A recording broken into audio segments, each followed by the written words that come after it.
You know what a real spiritual morality is that's not being practiced just for a proper standard new way of having some type of matureness within your character and society at large, and just general affairs, and even more or less family and not family, because some family just has to do their own thing and they make their own cast and nets, and that's okay in the long run, because it's only pointing you back to your spirit and how like God is nothing, different types of nothing, simultaneously nothing, with different types of real spiritual everythingness, because the concept of everythingness is something to actually be transcended within the English program within the human brain. And years ago I've made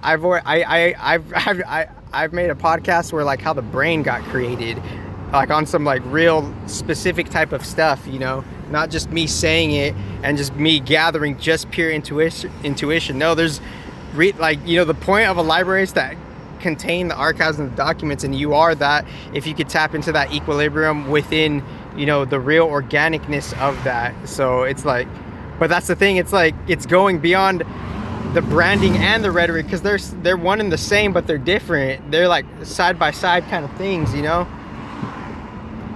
and we could get just generally neutrally lost in one of those, the rhetoric of it. And the rhetoric ultimately conceives some type of notion of branding, and then that being like getting lost in the child, just on a different type of esoteric sequence.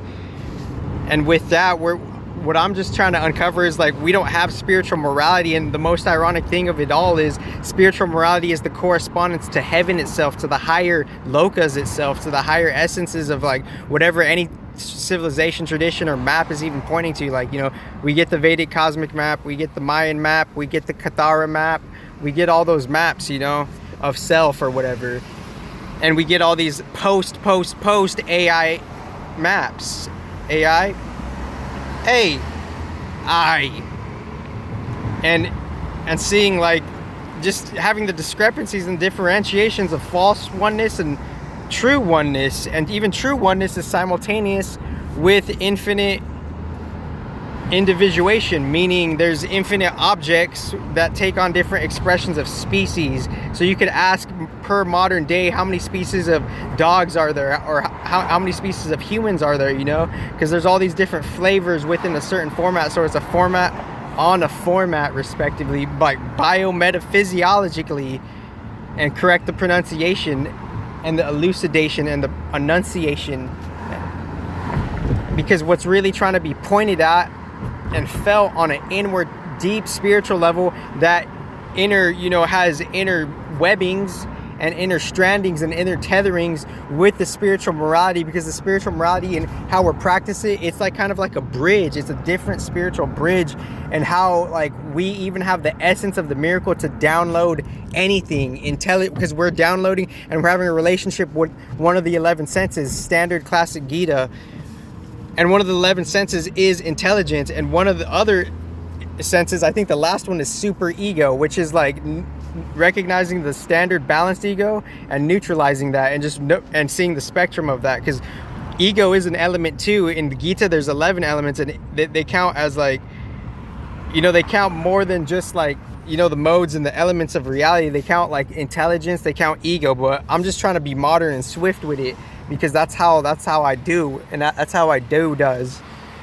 And it's like, you're famous, but that's how it's being, like a certain thing is being done. And what's being done is, if we were to do something of a spiritual morality practice, and that being resetted, like we would, the reality would have a particular shift. It would have a particular transformation, not just like what we're intending our own, limited type of influence of transformation could be. No, we're transforming it within a collective congruent wave that's being resonant with higher fields that share our higher spiritual encompassing moralistic, fields. Because on the secret level of it, like what divides the spiritual planes altogether is, and I only have 10 seconds on those thing, is like the moralities. So it's like we're practicing not judging people, so we could ultimately have a clear mental hygiene reality for us. Thank you, guys.